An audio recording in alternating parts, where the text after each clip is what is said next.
আসসালামু আলাইকুম সুপ্রিয় শিক্ষার্থীরা, আশা করি তোমরা সবাই অনেক অনেক ভালো আছো। আমি তোমাদের বাপি ভাই আবারও তোমাদের মাঝে চলে আসলাম আর নতুন একটি ক্লাস নিয়ে।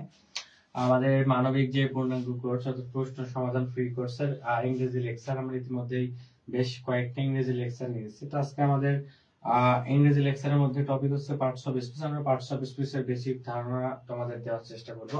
তো যারা আমাদের সাথে ইতিমধ্যে যুক্ত হয়েছে তারা একটু কাইন্ডলি কমেন্টে জানিয়ে দাও যে আমার কথা তোমরা স্পষ্ট শুনতে পাচ্ছ কিনা এবং সবকিছু ক্লিয়ার আছে কিনা। আর যারা ইতিমধ্যে এই ক্লাসে যুক্ত হয়ে গেছো তাদেরকে সবাইকে অনুরোধ করবো তোমরা সবাই একটু ক্লাসটি মেনশন এবং শেয়ার করে দাও যাতে তোমাদের বন্ধু বান্ধবী আজকের ক্লাসটি করতে পারে। তো ইতিমধ্যেই তোমাদের সব জায়গায় প্রায় কিন্তু ভর্তির ডেট দিয়ে গেছে। জানুয়ারির খুব শীঘ্রই কিন্তু তোমাদের ঢাকা বিশ্ববিদ্যালয়ের পরীক্ষা শুরু হয়ে যাবে। তো আমাদের যে প্রশ্ন সমাধান ফ্রি কোর্স ইতিমধ্যে অনেকগুলো ক্লাস হয়ে গেছে, বাংলা, ইংরেজি, জিকে। তো ইংরেজির ক্লাসগুলো আমি তোমাদের নিয়েছিলাম বেশ কয়েকটা। তো আজকে আমাদের আসলে প্রশ্ন সমাধান প্রত্যেকটা ক্লাসে আমরা প্রশ্ন সমাধান করছি। তো আজকে আমরা একটু দেখবো যে পার্টস অফ স্পিচের বেসিক ধারণা সম্পর্কে তোমাদের বেসিক ধারণা দেওয়ার চেষ্টা করব এবং পাশাপাশি ডিটেইলস আলোচনা করব। ঠিক আছে? তো তোমরা তোমাদের ফ্রেন্ডদেরকে একটু মেনশন এবং শেয়ার করতে পারো আর যাতে তারা ক্লাসে উপস্থিত থাকতে পারে। ইসফিয়া জান্নাত নুসরাত, জামান নুসরাত, ধন্যবাদ তোমাকে। তারপরে কইলে একটা তোমার আমাদের সাথে যুক্ত হয়েছে। আরো যারা যুক্ত হয়েছে সবাইকে আজকে ক্লাসে আমি স্বাগত জানাই। চলো আমরা বেশি কথাবার্তা না বাড়িয়ে আমাদের আজকে এই ক্লাসটা আমরা শুরু করতে পারি। তো আমরা আজকে পার্টস অফ স্পিচের মধ্যে যে টপিকগুলো তোমাদের জন্য মোস্ট ইম্পর্টেন্ট সেগুলো আমরা একটু বিস্তারিত আলোচনা করার চেষ্টা করবো এবং পার্টস অফ স্পিচের যেখান থেকে আসলে তোমাদের পরীক্ষা প্রশ্ন আসতে পারে, ঢাকা বিশ্ববিদ্যালয় বলো বা রাজশাহী বিশ্ববিদ্যালয় বা গুচ্ছ বিশ্ববিদ্যালয়, গুচ্ছ তো ভেঙে যাচ্ছে আসলে, আস্তে আস্তে সবাই বের হয়ে যাচ্ছে। তারপরে জাহাঙ্গীরনগর বিশ্ববিদ্যালয় আছে, চট্টগ্রাম বিশ্ববিদ্যালয় আছে, জগন্নাথ বিশ্ববিদ্যালয়, কুমিল্লা, খুলনা, সবাই কিন্তু আস্তে আস্তে বের হয়ে গেছে। তো এবার আসলে তোমাদের জন্য একটু সমস্যায় বলা যায়। সমস্যা বললাম কেন, কারণ তোমাদের আসলে বিভিন্ন জায়গায় পরীক্ষা দিতে যেতে হবে, যার জন্য একটা সমস্যা ফেস করতে হবে যে আজকে এখানে দিয়ে কালকে দেখা যাচ্ছে চট্টগ্রাম, চট্টগ্রাম থেকে আবার খুলনা, খুলনা থেকে আবার বরিশাল, বরিশাল থেকে আবার দেখা যাচ্ছে এইভাবে রাজশাহী চারিদিকে ছুটাছুটি করা লাগবে। আবার প্রত্যেক জায়গায় 1000 টাকা করে যদি ফর্ম তোলা লাগে, তো এটা আসলে অবশ্যই তোমাদের জন্য একটু কষ্টকর হয়ে যাবে যদি এবার পরীক্ষাটা দেওয়া। তো যাই হোক, চলো আমরা আমাদের মানবিকের যে ফ্রি কোর্স প্রশ্ন সমাধান ফ্রি কোর্সের আজকের ইংরেজি ক্লাসে তোমাদের সবাইকে আমি স্বাগত জানাই আবারও। আজকের ক্লাসটা তাহলে আমরা শুরু করতে পারি। আজকের ক্লাসটা শুরু করার আমাদের টপিকটা কি বলতো? টপিকটা হচ্ছে পার্টস অফ স্পিচ, তাই না? কি বলতো? Parts of speech. তো তোমাদের বলে রাখি প্রতি সপ্তাহের বৃহস্পতিবার কিন্তু আমাদের এই মানবিক যে ফ্রি কোর্স প্রশ্ন সমাধান ফ্রি কোর্স, এই কোর্সের ইংরেজি ক্লাস অনুষ্ঠিত হয়ে থাকে। ঠিক আছে? প্রতি সপ্তাহে।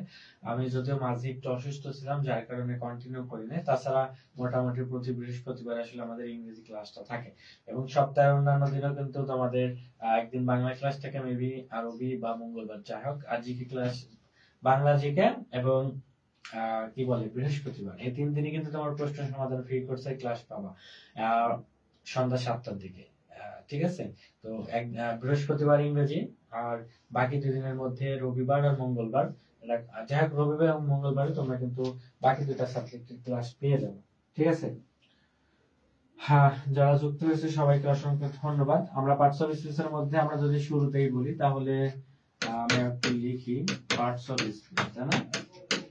এখান থেকে আসলে প্রশ্ন কিন্তু মাস্ট, তুমি যেখানে পরীক্ষা দাও না কেন, যেখানে পরীক্ষা দাও, সেটা ঢাবি বলো, রাবি বলো, জাবি বলো, সবি বলো, গুচ্ছ বলো বা খবি বলো, যাই বলো না কেন, প্রত্যেকটা জায়গায় কিন্তু এই পার্টস অফ স্পিচের মধ্যে থেকে তোমাদের প্রশ্ন হবেই। যেখানে পরীক্ষা দাও সেখানে কিন্তু পার্টস অফ স্পিচের মধ্যে থেকে কি তোমাদের কিন্তু প্রশ্ন হবেই। ইতিমধ্যে আমরা যখন প্রশ্ন সমাধান তোমাদের ক্লাসগুলো নিয়েছিলাম, প্রশ্ন সলিউশন ক্লাস, তো সেখানে তোমরা দেখছো যে আমরা নাউনের উপরে প্রশ্ন সলভ করছি, প্রোনাউনের প্রশ্ন সলভ করছি, অ্যাডজেক্টিভের প্রশ্ন কিন্তু আমরা সলভ করছি। তো আমরা জাস্ট প্রশ্ন সলভ করেছিলাম ইতিমধ্যে বিগত ক্লাসগুলোতে। আজকে আমরা আসলে প্রশ্ন সলভ না করে আমরা প্রত্যেকটা টপিকে আসলে একটু বিস্তারিত দেখবো, যে তোমরা কোচিং এও ক্লাস করছো, আর এটা ফ্রি কোর্স হলে তোমাদের আসলে জন্য কতটা ইফেক্টিভ। তোমরা যদি ক্লাসটা মনোযোগ সহকারে একটু করতে পারো তাহলে তোমাদেরকে বলবো ক্লাসটা অবশ্যই তোমাদের জন্য অনেক বেশি ইফেক্টিভ হবে। ঠিক আছে, চলো আমরা আমাদের ক্লাসের কথাবার্তা শুরু করতে পারি। তো পার্টস অফ স্পিচের মধ্যে তোমাদের যেখান থেকে আসলে প্রশ্ন আসতে পারে তোমাদের একটু আমি ধরাই দিই, যেমন noun, pronoun, adjective, adverb, adjective, তারপরে তোমার আসবে হচ্ছে অ্যাডভার্ব, ভার্ব রিলেটেড আসতে পারে। হ্যাঁ, এই 5টার মধ্যে থেকে কিন্তু তোমাদের প্রশ্ন আসার সম্ভাবনা অনেক বেশি। কনজাংশনটাও কিন্তু মাঝে মাঝে প্রশ্ন আসতে পারে। ঠিক আছে, কনজাংশন, প্রিপজিশন, ওটা অ্যাপ্রোপ্রিয়েট প্রিপজিশন, ওটা তো আসবে, ওটা মাস্ট, ওটা হচ্ছে আমরা ভোকাবুলারির মধ্যে দিলাম। তো পার্টস অফ স্পিচের মধ্যে থেকে যে আলোচনা, সেখান থেকে তোমাদের প্রশ্ন, নাউনটা অনেক বেশি গুরুত্বপূর্ণ, অ্যাডজেক্টিভ, অ্যাডভার্ব, এই দুটার মধ্যে থেকে একটা আসে কিন্তু। ঠিক আছে, অ্যাডজেক্টিভ অথবা অ্যাডভার্ব এই দুটার মধ্যে থেকে কিন্তু একটা প্রশ্ন তোমরা পরীক্ষায় পাও। তারপর ভার্ব রিলেটেড আসে না ঠিক নেই, কনজাংশন এবং ভার্ব এই দুটা থেকে দেখা যাচ্ছে আসে এমন না, বাট নাউনটা থেকে কিন্তু প্রশ্ন আসে, প্রোনাউন থেকেও প্রশ্ন আসে, এবং অ্যাডজেক্টিভ অ্যাডভার্ব থেকে একটা প্রশ্ন তোমাদের কিন্তু পরীক্ষায় আসে। আর ভার্ব বিষয়টা এমন, verb, right forward verb, subject verb, agreement, এই ভার্ব রিলেটেড টপিক থেকে কিন্তু তোমার প্রশ্ন পাবো। শুধু ভার্ব থেকে কখনো আসে কখনো আসে না, বাট সকল ভার্ব যে টপিক গুলো আছে, positive verb, subjective verb, linking verb বা শুধু ভার্ব, রাইট ফরওয়ার্ড ভার্ব, এই ভার্ব থেকে কিন্তু তখন প্রশ্ন তোমাদের পরীক্ষায় আসে। তো প্রশ্নের ক্যাটাগরি আসলে কয়েক ধরনের হয়ে থাকে, যেমন পার্টস অফ স্পিচ রিলেটেড একটা প্রশ্ন হয়ে থাকে। ঠিক আছে, প্রশ্ন ক্যাটাগরি হচ্ছে পার্টস অফ স্পিচ রিলেটেড, মানে নাউন, প্রোনাউন, অ্যাডজেক্টিভ, অ্যাডভার্ব, ই রিলেটেড। ভার্ব রিলেটেড প্রশ্ন হবে, যেমন হয় রাইট ফরওয়ার্ড ভার্ব বা সাবজেক্ট ভার্ব এগ্রিমেন্ট বা সাবজেক্টিভ ভার্ব বা কজেটিভ ভার্ব বা লিঙ্কিং ভার্ব। ঠিক আছে, এই ভার্ব রিলেটেড প্রশ্ন একটা হয়ে থাকে। তারপর সেন্টেন্স রিলেটেড একটা প্রশ্ন হয়ে থাকে, সেন্টেন্স রিলেটেড, এবং সর্বশেষ টেন্স রিলেটেড প্রশ্ন হয়ে থাকবে। টেন্স রিলেটেড এর মধ্যে কিন্তু অনেক বেশি প্রশ্ন আসে। ঠিক আছে, টেন্স রিলেটেড যে প্রশ্নটা সেটা অনেক বেশি আসে। কেন? কারণ টেন্সের মধ্যে টেন্স নিজে একটা টপিক যেটা অনেক গুরুত্বপূর্ণ। টেন্সের সাথে কন্ডিশনাল সেন্টেন্স, টেন্সের সাথে ভয়েস, টেন্সের সাথে আমরা ন্যারেশন, এটা হচ্ছে টেন্স রিলেটেড টপিক। তো টেন্স রিলেটেড টপিক থেকে কিন্তু প্রতি বছর সবথেকে বেশি প্রশ্ন আসে। আর এই পার্টস অফ স্পিচ, টেন্স এবং ভার্ব, সেন্টেন্সটা তুলনামূলক কম। তো প্রত্যেকটা গ্রামার টপিকের কিন্তু এরকম ভাগ ভাগ করা আছে। ইচ্ছা করে আসলে প্রশ্নটা এখান থেকে একটু দিবে, এখান থেকে একটু দিবে, প্রত্যেকটা ভাগ থেকে একটু একটু করে প্রশ্ন দিয়ে দেখবা তোমাদের প্রশ্নটা কিন্তু মানসম্মত করে তুলবে। একটা টপিক থেকে সব দিয়ে দিবে না। টেন্স রিলেটেড থাকবে, টেন্সই থাকবে বিষয়টা এমন না, কন্ডিশনাল সেন্টেন্স অফ টেন্সের মধ্যে পড়ে যায়, টেন্স রিলেটেড। তারপরে হচ্ছে তোমার ভয়েস দাও, আবার রাইট ফরওয়ার্ড ভার্বটাও টেন্সের মধ্যে পড়ে যায়, বাট যেহেতু একটা ভার্বের টপিক এজন্য আমরা ভার্বের মধ্যেই ধরছি, বা তুমি যদি টেন্সের মধ্যে ধরো টেন্সের মধ্যে সেটা ধরতে পারো। তো এই রিলেটেড থেকে কিন্তু আমাদের প্রশ্ন আসে পরীক্ষায়, এবং প্রতি বছরই কিন্তু এসে থাকে। ঠিক আছে, প্রতি বছরই কিন্তু আমাদের এসে থাকে। তো আমরা চলো একটু বিস্তারিত আমাদের একটু আলোচনা করি যে কোথা থেকে আসলে প্রশ্ন আসতে পারে। তো আমরা প্রথমে দেখবো হচ্ছে আইডেন্টিফিকেশন। কি দেখবো বলতো? আইডেন্টিফিকেশন। অর্থাৎ আইডেন্টিফিকেশন আমরা নাউন কিভাবে চিনবো, প্রোনাউন কিভাবে চিনবো, অ্যাডজেক্টিভ কিভাবে চিনবো, অ্যাডভার্ব কিভাবে চিনবো, এই আইডেন্টিফিকেশন গুলো আমরা একটু দেখবো। তো শুরুতে আমরা আইডেন্টিফিকেশন দেখবো হচ্ছে নাউনের। কি দেখবো? নাউনের। মনে রাখবা সাফিক্স যদি টিআইওএন থাকে বা এসআইওএন থাকে, ডাবল এসআইওএন থাকে, নেস থাকে, হুক থাকে, মেন, আইএসএম, টিওয়াই, টিএস, ঠিক আছে? এগুলো যদি কোনো শব্দের শেষে তোমরা পাও তাহলে সেই শব্দটা অবশ্যই কি হবে বলো তো? নাউন হবে। কি হবে? নাউন। কোন শব্দের শেষে যদি সাফিক্স গুলো আমরা পাই, নরমালি এগুলো পরীক্ষায় বেশি আসে। এগুলো যেমন টিওয়াই তে আমরা বলতে পারি খুবই কমন ওয়ার্ড এবং যেটা পরীক্ষায় বেশি আসে, অনেস্টি বলতে পারি না? অনেস্টি। টিএস দিয়ে বলতে পারি স্ট্রেংথ। কি বলতে পারি? স্ট্রেংথ। তো এটা শব্দের শেষে কি আছে? টিএস। ঠিক আছে? আইএসএম দিয়ে আমরা বলতে পারি হিরোইজম। কি বলতে পারি? হিরোইজম। মেন দিয়ে আমরা অনেক বলতে পারি, তার মধ্যে কি ইমপ্রুভমেন্ট। গুড দিয়ে আমরা অনেক বলতে পারি, যেমন চাইল্ডহুড। নেস দিয়ে কি বলবা? কাইন্ডনেস। ঠিক আছে? পিয়ান দিয়ে তোমরা বলতে পারো প্রোডাকশন, প্রোগ্রেশন, এগুলো তোমরা বলতে পারবে। এগুলো কি বলতে পারবা? ডাবল এস দা প্যাশন। ঠিক আছে? প্রত্যেকটারই কি আমরা শব্দ বললাম। তো এগুলো যখন শব্দের শেষে থাকবে এবং সেই শব্দগুলো যদি আমি তোমার এখন প্রশ্ন করি, এখন যদি প্রশ্ন করা হয় যে এই হিরোইজম কোন পার্ট অফ স্পিচ, একটু কমেন্টে জানাও তো কি হবে। এখন যদি আমি তোমাকে প্রশ্ন করি হিরোইজম কোন পার্ট অফ স্পিচ, তোমার অ্যান্সার কি হবে একটু আমাকে জানাও। সবাই একটু কমেন্টে জানাও যে অ্যান্সারটা কি হবে।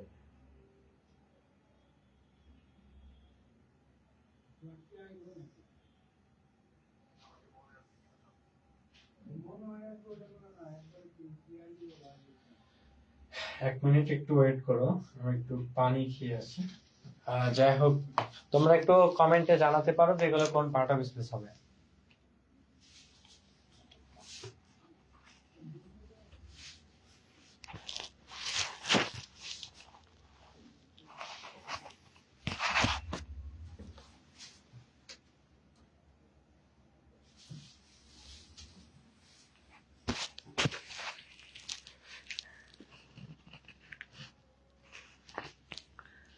সব লেভেলেরই আলোচনা করব। আগে আমরা প্রথম বেসিক থেকে শুরু করব এবং প্রত্যেকটারই আমরা অ্যাডভান্স লেভেলে আলোচনা করব, যেগুলো আসলে তোমাদের পরীক্ষায় আসতে পারে।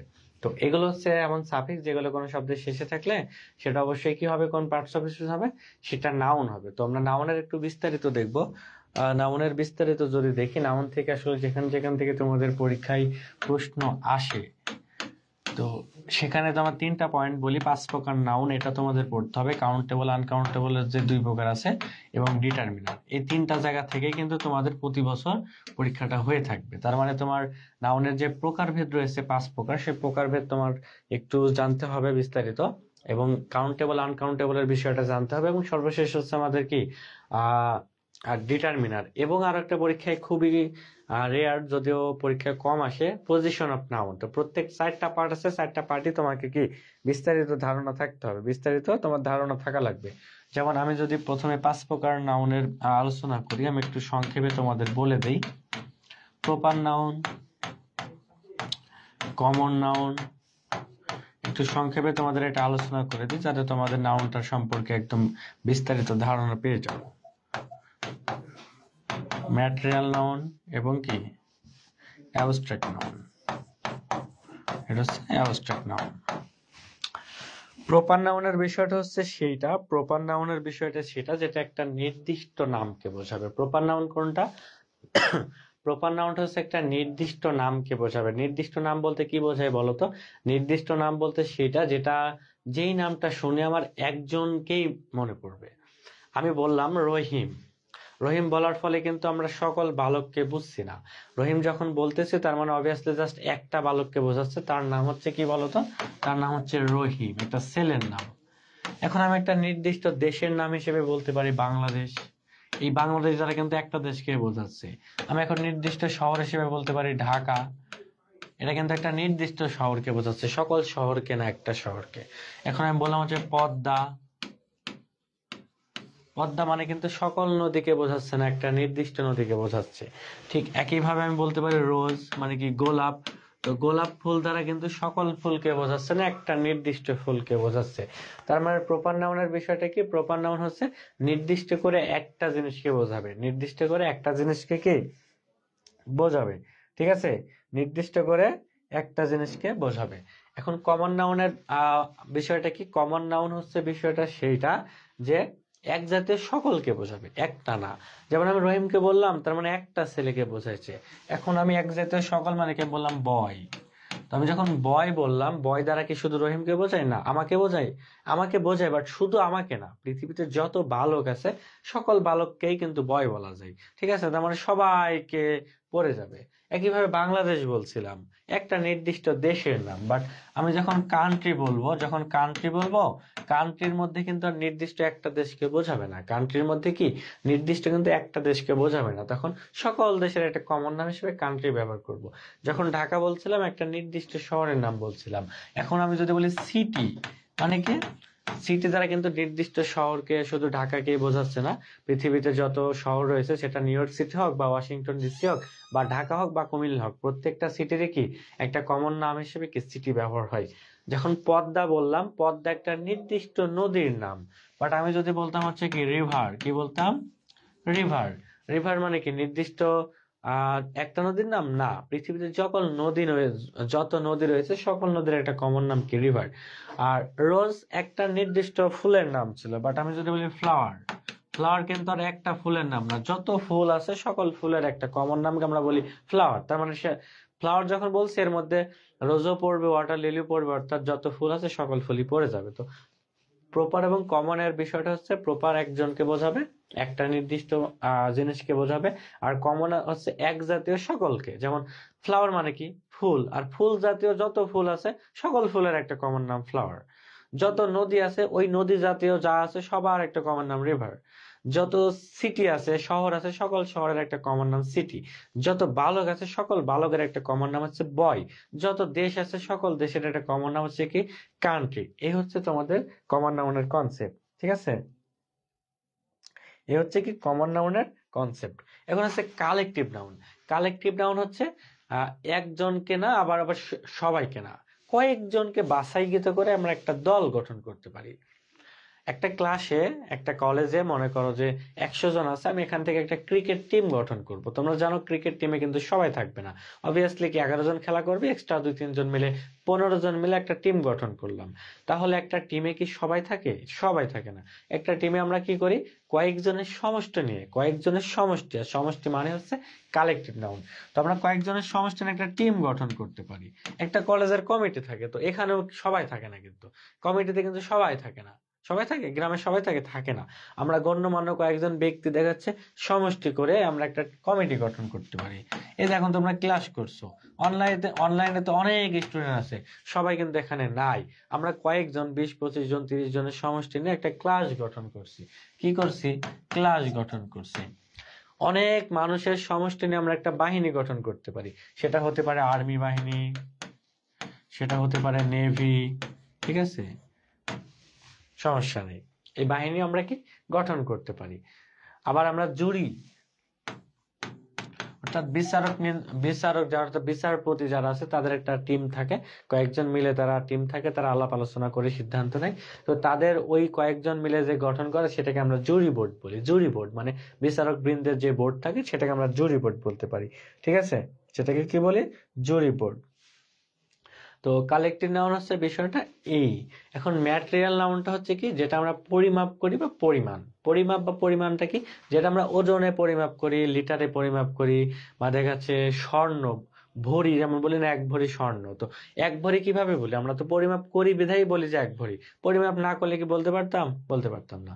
এই যে নদীর পানিতে জেগে তুমি বলতে পারবা যেখানে কত লিটার আছে? না, কারণ ওটা আমরা পরিমাপ করি নাই। তো পরিমাপ যেগুলো করা যায়, পানি কিন্তু পরিমাপ করা যায়, তো পানিকেও আমরা বলতে পারবো ম্যাটেরিয়াল। তো যেটাকে আমরা ওজন বা লিটারে পরিমাপ করি বা পরিমাণ করি সেটাকে আমরা বলবো ম্যাটেরিয়াল নাউন। এর মধ্যে হতে পারে ওয়াটার, ঠিক আছে, মাটন, আয়রন, বোল্ড। তো এই সবগুলো আসলে আমরা পরিমাপ করি, কেজি বা তোমার লিটারে বলো বা কেজিতে বলে আমরা পরিমাপ করি। আর অ্যাবস্ট্রাক্ট নাউন হচ্ছে গুণবাচক নাম। একটু আগে আমরা যে সাফিক্স গুলো দেখেছিলাম না, এই সাফিক্স গুলো দ্বারা যে নাউন হয়, এই সবগুলো নাউনকে আমরা অ্যাবস্ট্রাক্ট নাউন বলবো, ঠিক আছে? অর্থাৎ সাফিক্স যুক্ত নাউন গুলো অ্যাবস্ট্রাক্ট নাউন। এবং আরো সংক্ষেপে যদি বলি, এটা হচ্ছে গুণবাচক বা দোষবাচক যে নামগুলো আছে, যেমন কাইন্ডনেস, কাইন্ডনেস। তো এখানেও মূলত সাফিক্স আছে, তারপরে যদি তুমি বুঝতে চাও সাফিক্স বাদে, তাহলে কাইন্ডনেস মানে দয়ালু। তো একটা মানুষ দয়ালু মানে অবশ্যই তার একটা ভালো গুণ। তো এরকম গুণবাচক নামকে আমরা অ্যাবস্ট্রাক্ট নাউন বলবো, ঠিক আছে? তো ভালো গুণ বা দোষ থাকতে পারে, এরকম গুণবাচক নামকে আমরা কি বলবো? অ্যাবস্ট্রাক্ট নাউন বলবো। আর সাফিক্স যুক্ত যত নাউন আছে সকল নাউনকে আমরা কি বলবো? সাফিক্স যুক্ত নাউনগুলোকে আমরা কি বলবো? সাফিক্স যুক্ত নাউনগুলোকে আমরা অ্যাবস্ট্রাক্ট নাউন বলবো। তো যারা ক্লাসটা করতেছো, কাইন্ডলি একটু কমেন্টে আমাকে জানাও যে তোমরা এতটুকু বুঝছো কিনা, পাঁচটা নাউনের যে বিস্তারিত কনসেপ্ট, এটা তোমাদের কাছে ক্লিয়ার আছে কিনা আমাকে একটু জানাও, ঠিক আছে? আমাকে একটু জানাও যে এটা তোমাদের কাছে ক্লিয়ার আছে কিনা। আচ্ছা, আমরা যদি পাঁচ প্রকার নাউনের কনসেপ্টটা ক্লিয়ার হয়, তাহলে আমরা পরবর্তীতে যেতে পারি। পরবর্তী আমাদের কনসেপ্টটা কি বলতো? পরবর্তী আমরা গণনার ভিত্তিতে নাউনকে কত ভাগে ভাগ করি বলতো? গণনার ভিত্তিতে নাউনকে আমরা দুই ভাগে ভাগ করি। একটা হচ্ছে কাউন্টেবল নাউন, কি বলতো? একটা হচ্ছে কাউন্টেবল নাউন, আর একটা হচ্ছে কি আনকাউন্টেবল নাউন। একটা কাউন্টেবল নাউন আর একটা হচ্ছে কি আনকাউন্টেবল নাউন। এমটি মোস্তাক, কহিলা আক্তার তমা আমাদের সাথে যুক্ত আছে, তোমাদের সবাইকে অসংখ্য অসংখ্য ধন্যবাদ। চলো, কাউন্টেবল নাউন হচ্ছে, আমি একটু ভালো মতো তোমাদের দেখাই। কাউন্টেবল, অ্যাবল মানে হচ্ছে যোগ্য বা সক্ষম, আর কাউন্ট মানে গণনা। তার মানে আমরা কি বলবো? যেটা গণনার যোগ্য বিষয়, যেটার গণনার যোগ্য। আমরা নর্মালি বইতে লিখে হচ্ছে যেটা গণনা করা যায় সেটা হচ্ছে কাউন্টেবল, গণনা করা না গেলে আনকাউন্টেবল। আচ্ছা, আমি যদি তোমাকে এখন প্রশ্ন করি, এই যে চুল, আমি যদিও দেখতে পাচ্ছি না, আমার চুল ছোট ছোট, মানে মেয়েদের চুলটা আর কি অনেক বড় হয়, তারা বুঝতে পারবে। তো চুল কিন্তু গণনার যোগ্য বিষয় না, বাট তুমি যদি মনে করো যে ভাই আমি গণনা করব, আমি একটা দুটা করে, তাহলে তো সম্ভব। এই যে তোমাদের চুল একটু ট্রাই করে দেখো, এই যে একটা দুইটা, এইভাবে কিন্তু গণনা করতে পারবা। তার মানে কি এটা কাউন্টেবল হয়ে যাবে? এখন আমি যদি সংজ্ঞাটা এমন বলি যে যেটা গণনা করা যায় সেটাই কাউন্টেবল নাউন, যদি সংজ্ঞাটা এমন হয়, তাহলে চুলকে তো আমরা গণনা করতেই পারবো। হয়তো কষ্ট হবে বা শেষ করা যাবে না, বাট আমরা চাইলে তো একটু একটু করে গণনা করতেই পারবো। তার মানে গণনা করতে পারলে কি সেটা কাউন্টেবল? বিষয়টা আসলে এইটা না, বিষয়টা হচ্ছে যেটা গণনার যোগ্য বিষয়। চুল কিন্তু আসলে গণনার যোগ্য বিষয় না। চুলকে একটা গণনার যোগ্য বিষয়, বা চুল কি কেউ গণনা করে? এটা তো গণনার যোগ্য না। তো যোগ্য না হলে সেটা হচ্ছে, যোগ্য হলে কাউন্টেবল, না হলে আনকাউন্টেবল, ঠিক আছে? যেমন চাউলকে আনকাউন্টেবল বলি, বাট আমরা চাইলে কি চাউল গণনা করতে পারি না? একটা চাউল, দুইটা চাউল সবাই গণনা করতে পারবা, কিন্তু এটা তো গণনার যোগ্য না। তো আমরা যদি সংজ্ঞাটা এমন দেই যে যেটা গণনা করা যায় সেটাই কাউন্টেবল, তাহলে চাউল তো আমরা গণনা করতেই পারি, চাইলে গণনা করা যায়। হয়তো কষ্ট, বাট তুমি চাইলে তো পারবা, কষ্ট হলে তো পারবা। তো সংজ্ঞা অনুযায়ী চাউল তো তাহলে কাউন্টেবল হওয়ার কথা। তো এটা আসলে গণনা করা গেলেই না বিষয়টা। যেটা গণনার যোগ্য বিষয় সেটা হচ্ছে কাউন্টেবল, আর যেটা গণনার যোগ্য না সেটা আনকাউন্টেবল। এটা আসলে তোমাদের মূল কনসেপ্টটা তোমাদের ক্লিয়ার থাকতে হবে। যদি বিষয়টা তোমরা এমন দেখো যে যেটা গণনা করা যায় সেটাই কাউন্টেবল, তাহলে তাকে প্রশ্ন করবা যে চুল তো বা চাউল তো গণনা করা যায়, আমরা চাইলে তো চাউল একটা দুটা করে গণনা করতে পারি, তাহলে এটা তো গণনা করা যায়, তার মানে এটাতে কাউন্টেবল হয়। বাট এটা আনকাউন্টেবল কেন? আনকাউন্টেবল কারণ কারণ এটা গণনার যোগ্য বিষয় আসলে না, এটা গণনার মতো একটা বিষয় না, ঠিক আছে? তো এই জন্য আমরা কাউন্টেবল আনকাউন্টেবলকে এইভাবে আমরা বলবো। এখন কাউন্টেবল আসলে পরীক্ষায় আসবে না যদি কোনটা কাউন্টেবলের তো অভাব নাই, এই যে অনেক কাউন্টেবল নাউন আছে, বয়, স্টুডেন্ট, গার্ল, পেন, বুক, এইসব। বাট আনকাউন্টের মধ্যে গুরুত্বপূর্ণ আনকাউন্টেবল গুলো পরীক্ষা আসে, যেমন নিউজ, ইনফরমেশন,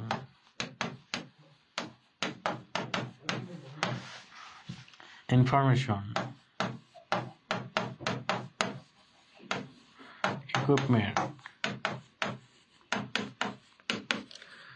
ঠিক আছে? এগুলো আসলে সব থেকে বেশি পরীক্ষা আসে।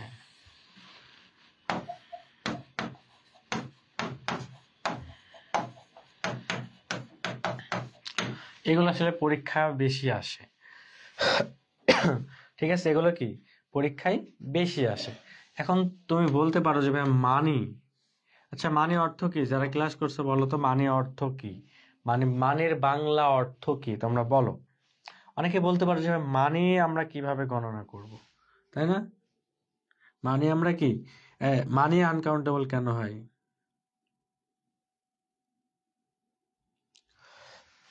মানি তো কি আমরা গণনা করতে পারি, তার মানে কি মানি তাহলে আমরা আনকাউন্টেবল কেন বলছি? তো তোমাদের একটু আমি বলি, মানি অর্থ আসলে টাকা না, মানে হচ্ছে এমন একটা জিনিস, মানি অর্থ হচ্ছে অর্থ, মানে অর্থ সম্পত্তির অর্থ, ঠিক আছে? এবং মানির একটা হচ্ছে টাকা, যেটা আমার বাংলাদেশে, একটা হচ্ছে রুপি, একটা ডলার, একটা পাউন্ড। তো এগুলোকে আমরা গণনা করতে পারি, টাকা, পাউন্ড, ডলার, এগুলোকে আমরা আসলে গণনা করতে পারি। মানি অর্থ টাকা না, মানি অর্থ হচ্ছে অর্থ। হ্যাঁ, মানি অর্থ যদি টাকা হয় তাহলে ভারতে যে তুমি মানি অর্থ কি বলবা? টাকা বলবা না, তখন কি বলবে? রুপি।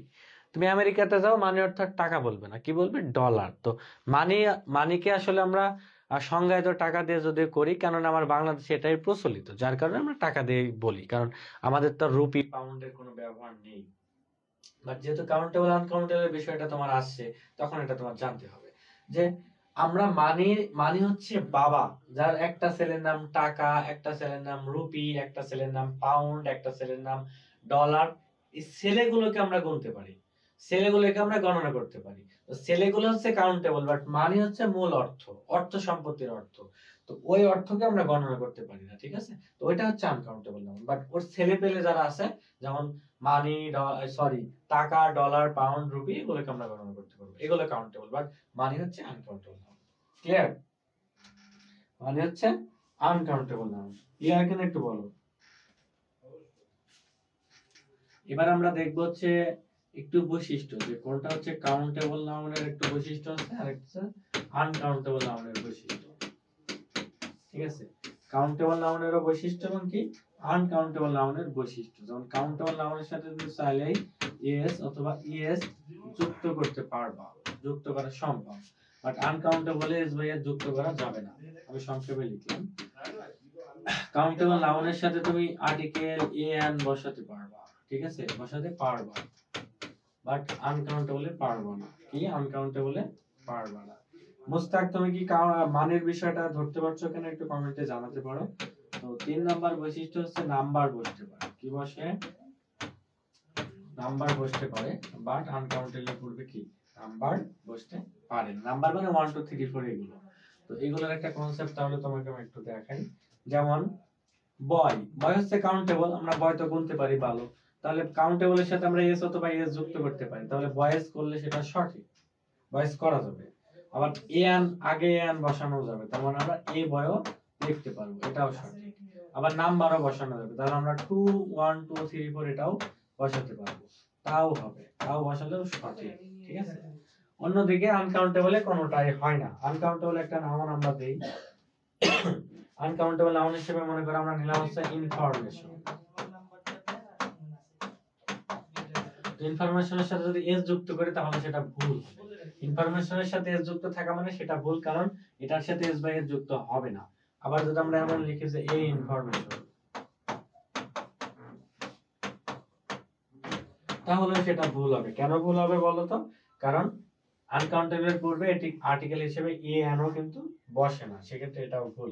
আবার 3 নাম্বার দেখো, আমি যদি এখানে বলি টু ইনফরমেশন, তাহলে ভুল হবে, কারণ ইনফরমেশন যেটা আনকাউন্টেবল, এটার সাথে এস বাই এস হবে না, আর্টিকেলও হবে না, কোন নাম্বারও বসতে পারবে না, নাম্বারও কি বসতে পারবে না। সেক্ষেত্রে এটা হচ্ছে কি কাউন্টেবল এবং আনকাউন্টেবল এর হচ্ছে মধ্যে পার্থক্য, যে কোনটার সাথে কি হয় আর কোনটার সাথে এস বাই এস হবে এবং কোনটার সাথে হবে না, এটা হচ্ছে তোমার কি পার্থক্য। ক্লিয়ার কিনা একটু সবাই একটু কমেন্টে জানাতে পারো তোমরা এটা বুঝছো কিনা।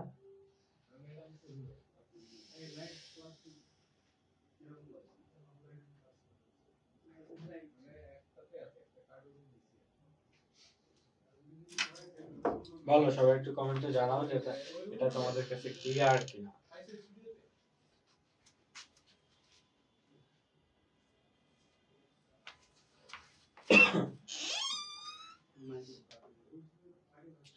আচ্ছা চলো আমরা তাহলে পরবর্তী একটু আলোচনা করি। তাহলে আমরা একটু ডিটারমিনার নিয়ে আলোচনা করতে পারি তোমাদের সাথে।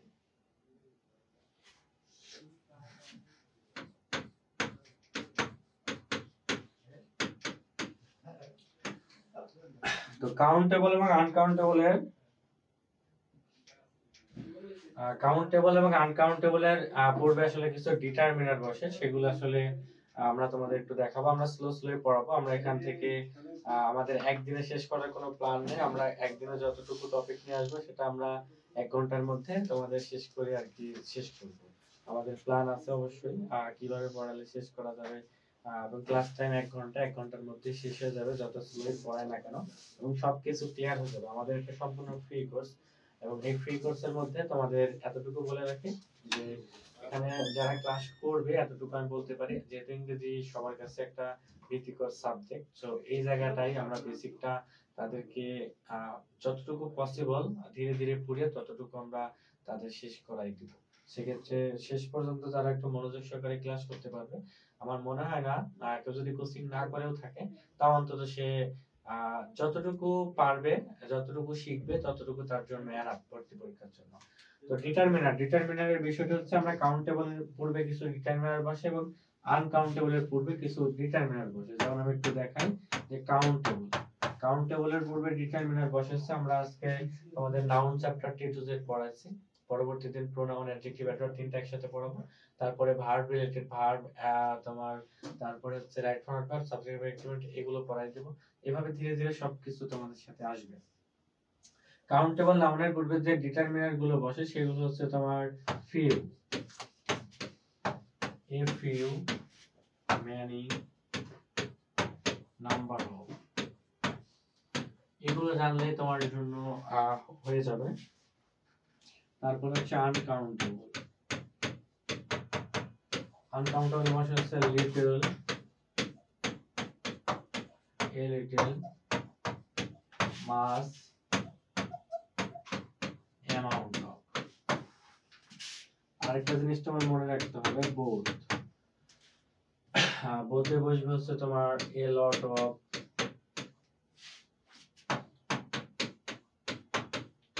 Lots of, some, any. তো বিষয়টা হচ্ছে যখন আমার নাউনটা কি হবে, যখন নাউনটা এমন হবে, নাউনটা মনে করো আমার কাউন্টেবল, যেমন বললাম হচ্ছে বয়েজ, তো বয়েজটা কি কাউন্টেবল নাউন, তো কাউন্টেবল নাউনে অবশ্যই আমাদের এই ডিটারমিনার গুলো ব্যবহার করতে হবে। আমরা ফিউ ব্যবহার করতে পারবো, এ ফিউ ব্যবহার করতে পারবো, ম্যানি ব্যবহার করতে পারবো, নাম্বার অফ।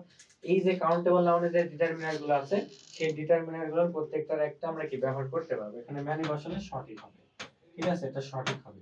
আর আমি যদি বয়েজের পূর্বে এই লিটল বসাই, যে লিটল, তাহলে কিন্তু সেটা হবে না। কেন? কারণ এটা হচ্ছে কাউন্টেবল, কাউন্টেবলের পূর্বে তার আনকাউন্টেবল ডিটারমিনার বসবে না।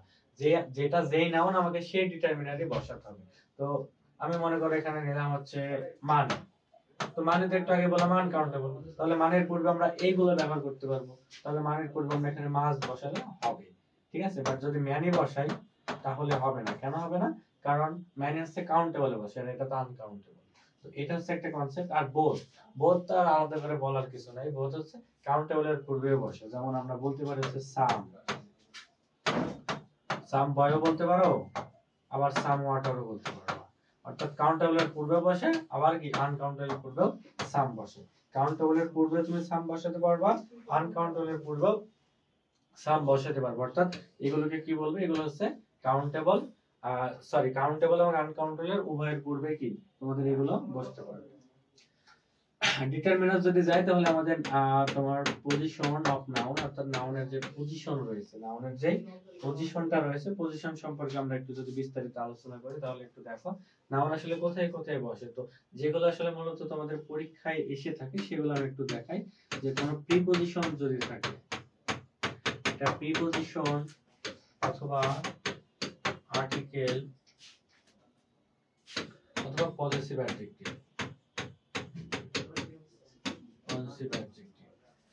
এই তিনটার পরে যে ওয়ার্ডটা থাকবে, এর পরে যে ওয়ার্ডটা থাকবে সেই সেটা অবশ্যই কি হবে বলতো, সেটা কিন্তু নাউন হবে। তো অনেকে পজেসিভ অ্যাডজেক্টিভ জানো না, তাদের জন্য একটু লিখে দিই। পজেসিভ অ্যাডজেক্টিভ গুলো হচ্ছে my, our, your, his, her, their kids। এগুলো হচ্ছে কি পজিটিভ অ্যাডজেক্টিভ। আর্টিকেল তো জানো এ এন্ড দা। আবার প্রিপজিশন মানে কি ওই যে at, by, of, on, to, with, হ্যাঁ এগুলোকে কি বলবো? এগুলোকে বলবো হচ্ছে প্রিপজিশন। তো প্রিপজিশন হোক বা আর্টিকেল হোক বা পজিটিভ অ্যাডজেক্টিভ, এগুলোর পরে যে ওয়ার্ডটা থাকবে, এগুলোর পরে যে ওয়ার্ডটা আমরা পাবো সেই ওয়ার্ডটাকে আমরা কি বলবো?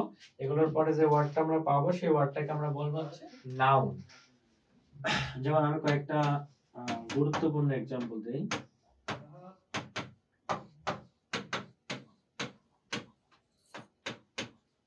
এই হোয়াইলটা কোন পার্টস অফ স্পিচ তুমি লিখতে পারো। আমি একটু তোমাদের গ্যাপ দিয়ে দিচ্ছি, তোমরা যারা ক্লাস করছো একটু লিখতে পারো।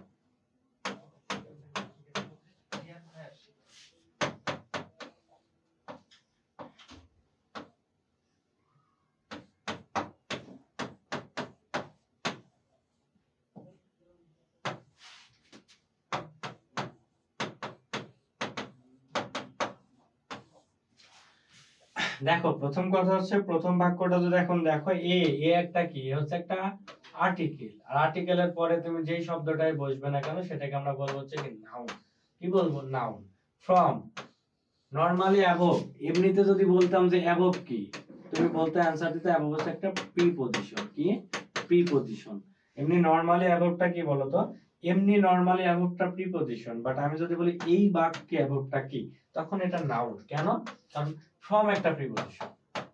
ফ্রম একটা প্রিপজিশন, আর প্রিপজিশনের পরে যেটা বসে সেটা হচ্ছে কি? সেটা হচ্ছে নাউন হয়ে যাবে। তার মানে অ্যাবভ নরমালি একটা প্রিপজিশন, অ্যাবভ নরমালি একটা প্রিপজিশন, বাট এই বাক্যে কিন্তু অ্যাবভ নাউন। কেন? কারণ ফ্রম একটা প্রিপজিশন, ফ্রম প্রিপজিশন, প্রিপজিশনের পরে যেটাই বসে সেটাই কি? প্রিপজিশনের পরে যেটাই বসে সেটাই নাউন। আবার হার, হার হচ্ছে পজিটিভ অ্যাডজেক্টিভ, আর পজিটিভ অ্যাডজেক্টিভের পরে যেটা থাকে সেটাও কি? নাউন। পজিটিভ অ্যাডজেক্টিভের পরে যেটা থাকে সেটাকে আমরা কি বলবো?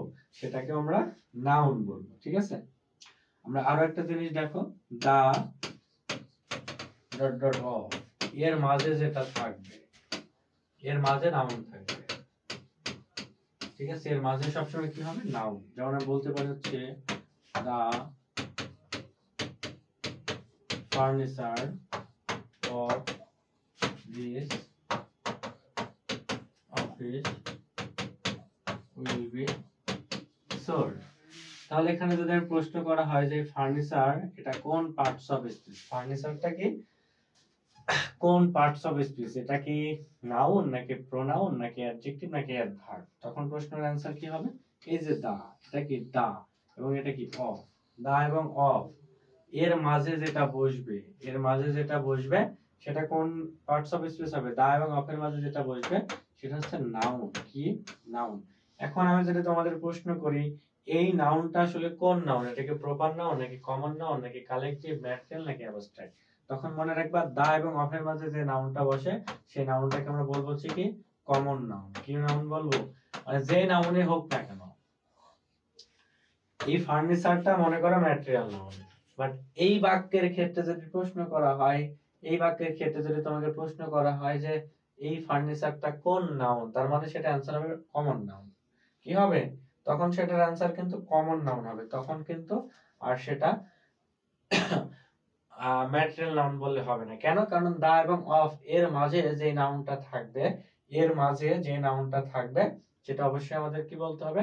সেটা অবশ্যই আমাদের কিন্তু তোমার কমন নাউন হিসেবে বলতে হবে। তো নাউন থেকে যদি প্রশ্ন আসে তাহলে আশা করি যে এতটুকু যদি পড়ে থাকো, এতটুকু পড়লে তোমার নাউন থেকে প্রশ্নটা তুমি কমন পেয়ে যাবে। অর্থাৎ সাফিক্স যুক্ত যেটা দেখালাম সেটা, পরবর্তীতে 5 প্রকার নাউন, তারপরে কাউন্টেবল, আনকাউন্টেবল এবং এটার বৈশিষ্ট্য, ডিটারমিনার, এবং সর্বশেষ হচ্ছে কি?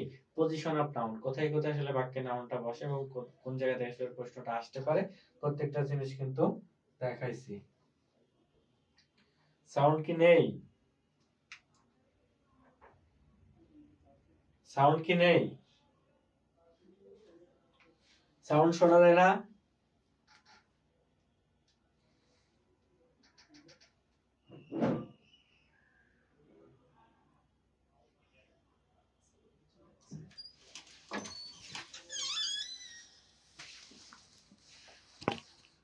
কই সাউন্ডটা ঠিক আছে?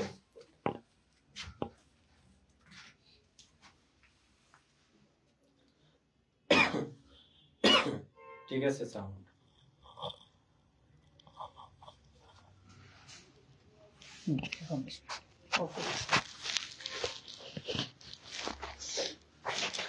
আচ্ছা সাউন্ড ক্লিয়ার আছে। মনে প্রবলেম হয়েছিল, যাই হোক সমস্যা নেই। তো নাউনের এই জিনিসগুলো যদি তুমি দেখো তাহলে তোমার কাছে আর যেখান থেকে প্রশ্ন আসুক না কেন তুমি অ্যান্সার করতে পারবে। এবং নাউনটা হচ্ছে সব থেকে গুরুত্বপূর্ণ পার্টস অফ স্পিচের মধ্যে। নাউনটা হচ্ছে তোমাদের জন্য গুরুত্বপূর্ণ, এবং অ্যাডজেক্টিভ অ্যাডভার্ব থেকেও কিন্তু তোমাদের প্রশ্ন আসবে। অ্যাডজেক্টিভ এবং কথা থেকে, অ্যাডভার্ব থেকে প্রশ্ন আসবে। তো আমরা প্রত্যেকটার বিস্তারিত আলোচনা করবো। আজকে আর একটা ছোট্টখাটো জিনিস দেখাবো। অ্যাডজেক্টিভ এবং অ্যাডভার্বের আসলে এলওয়াই এর একটা ব্যবহার আছে। হ্যাঁ, এলওয়াই এর একটা ব্যবহার আছে। এলওয়াই থাকলে যে অ্যাডজেক্টিভ হবে নাকি অ্যাডভার্ব হবে, এটার আসলে কনফিউশন। যেমন আমি বললাম হচ্ছে ফ্রেন্ডলি, কি বললাম? ফ্রেন্ডলি, এখানেও এলওয়াই আছে। আবার বললাম হচ্ছে পারফেক্টলি, কি বললাম? পারফেক্টলি, এখানেও এলওয়াই আছে, এখানেও এলওয়াই আছে। বাট এটাকে বলতেছে হচ্ছে আমরা অ্যাডজেক্টিভ, এটাকে বলতেছে হচ্ছে কি অ্যাডভার্ব। তো কখন আসলে এটাকে অ্যাডজেক্টিভ বলবো, কখন আসলে এটাকে অ্যাডভার্ব বলবো, এটা আসলে তোমাদের একটু দেখাই। মনে রাখবা এলওয়াই যুক্ত, আমরা আমাদের নাউনের চ্যাপ্টার শেষ হয়েছে, বাট তারপরেও তোমাদের একটু দেখাই। পরবর্তী দিন আমরা প্রোনাউন, অ্যাডজেক্টিভ, অ্যাডভার্ব তিনটা টপিক পড়বো একসাথে, ঠিক আছে? আজকে যদিও আসলে একটু অসুস্থ, যার কারণে আরো এক্সট্রা টপিক আমরা নাউনটা আর এটা পড়িয়ে শেষ করে দেব, ঠিক আছে? নাউন যখন থাকবে, নাউনের পরে যদি এলওয়াই যুক্ত থাকে, নাউনের পরে এলওয়াই যুক্ত থাকলে আমরা সেটাকে বলবো হচ্ছে অ্যাডজেক্টিভ। কি বলবো? অ্যাডজেক্টিভ। এখন যদি থাকে অ্যাডজেক্টিভ এবং এটার সাথে এলওয়াই যুক্ত, অ্যাডজেক্টিভের সাথে এলওয়াই যুক্ত থাকলে আমরা সেটাকে বলবো হচ্ছে অ্যাডভার্ব। কি বলবো? অ্যাডভার্ব। যখন আমরা সবাই জানি ফ্রেন্ড হচ্ছে একটা নাউন। কি বলতো? ফ্রেন্ড একটা নাউন, ফাদার একটা নাউন, ব্রাদার একটা নাউন, জানি না এগুলো? তো এগুলো নাউন। যখন বলবো ফ্রেন্ডলি, তার ফ্রেন্ডলি মানে কি? ফ্রেন্ড হচ্ছে নাউন আর এলওয়াই। ফাদারের সাথে ফাদারলি, ব্রাদারলি, এগুলোর ক্ষেত্রে কি বলতো? এগুলোর ক্ষেত্রে কি? এগুলোর ক্ষেত্রে হচ্ছে বিষয়টা হচ্ছে যে নাউনের সাথে যখন এলওয়াই যুক্ত থাকবে তখন সেটা হয়ে যাবে হচ্ছে অ্যাডজেক্টিভ। কি হয়ে যাবে? অ্যাডজেক্টিভ। নাউনের সাথে এলওয়াই যুক্ত হয়ে গেলে সেটা কি হবে? সেটা হচ্ছে অ্যাডজেক্টিভ। অন্যদিকে আমি বললাম হচ্ছে স্লোলি, কি বললাম? স্লো। স্লো হচ্ছে একটা অ্যাডজেক্টিভ। এখন বললাম স্লোলি, তো এই অ্যাডজেক্টিভের সাথে যখন এলওয়াই যুক্ত থাকবে তখন সেটা হয়ে যাবে কি? অ্যাডভার্ব। আবার বললাম পারফেক্টলি, কি বললাম? পারফেক্টলি। পারফেক্ট একটা অ্যাডজেক্টিভ, এটার সাথে এলওয়াই যুক্ত আছে, তার মানে সেটা কি? অ্যাডভার্ব হয়ে যাবে। কি হয়ে যাবে? অ্যাডভার্ব হয়ে যাবে। ক্লিয়ার? তার মানে বিষয়টা হচ্ছে যখন নাউনের সাথে আমরা এলওয়াই যুক্ত করব সেটাকে বলবো হচ্ছে অ্যাডজেক্টিভ, আর যখন একটা অ্যাডজেক্টিভের সাথে এলওয়াই যুক্ত করব তখন সেটা কি? অ্যাডভার্ব। বাট নর্মালি তোমাদের পরীক্ষায় যেগুলো এসে থাকে এই এলওয়াই যুক্ত ব্যবহার, আমি বলে রাখি যারা এগুলো কনফিউশন বুঝতে পারো না তাদেরকে বলবো এলওয়াই যুক্ত থাকা মানে সেটা মনে রাখবা। সহজ কথা হচ্ছে এলওয়াই যুক্ত থাকলে তুমি মনে রাখবা হচ্ছে কি? এটা হচ্ছে একটা অ্যাডভার্ব। এলওয়াই মানে তোমার মনে রাখবা হচ্ছে অ্যাডভার্ব। বাট কখনো যদি নাউনের সাথে এলওয়াই দেখো তাহলে অ্যাডজেক্টিভ। বাট যতগুলো প্রশ্ন অ্যানালাইসিস করে দেখেছি এলওয়াই, তার 99% কিন্তু পরীক্ষা আসছে অ্যাডভার্ব থেকে, অ্যাডজেক্টিভ থেকে। যেমন এই ফ্রেন্ডলি, ফাদারলি, মাদারলি, এই এক্সাম্পল গুলো কিন্তু কখনো আমি দেখি না আসতে, কিন্তু এগুলো ঠিকই আসে। স্লোলি, পারফেক্টলি, ঠিক আছে, অবভিয়াসলি। এই যে এই এলওয়াই যুক্ত কিন্তু ফ্রিকোয়েন্টলি, ঠিক আছে, অকেশনালি, জেনারেলি, নরমালি, তারপরে রেগুলারলি, এই যে এলওয়াই না, এই এলওয়াই কিন্তু পরীক্ষায় আসে, ঠিক আছে, এই এলওয়াই পরীক্ষায় আসে। তার মানে নরমালি আমি যদি বলি এলওয়াই থাকা মানে অ্যাডভার্ব মনে রাখবা, তাহলে দেখবে পরীক্ষায় কিন্তু আসলেও অ্যাডভার্ব থেকে আসে, অ্যাডজেক্টিভ থেকে অতটা আসে না।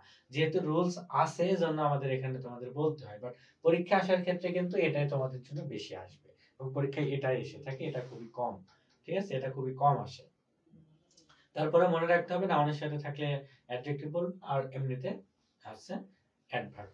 আশা করি তোমরা ক্লিয়ার। তো এতক্ষণ সবাই সাথে ছিল, তোমাদের সবাইকে অসংখ্য অসংখ্য ধন্যবাদ এতক্ষণ সাথে থাকার জন্য।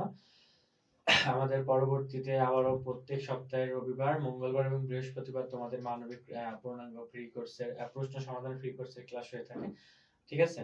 তো আবারও দেখা হবে নেক্সট কোনো এক ক্লাসে, অর্থাৎ ইংরেজি ক্লাসে। ততদিন পর্যন্ত সবাই ভালো থাকো, সুস্থ থাকো, সবার জন্য মন থেকে অনেক অনেক দোয়া রইলো, শুভকামনা রইলো। আসসালামু আলাইকুম সবাইকে, আল্লাহ হাফেজ।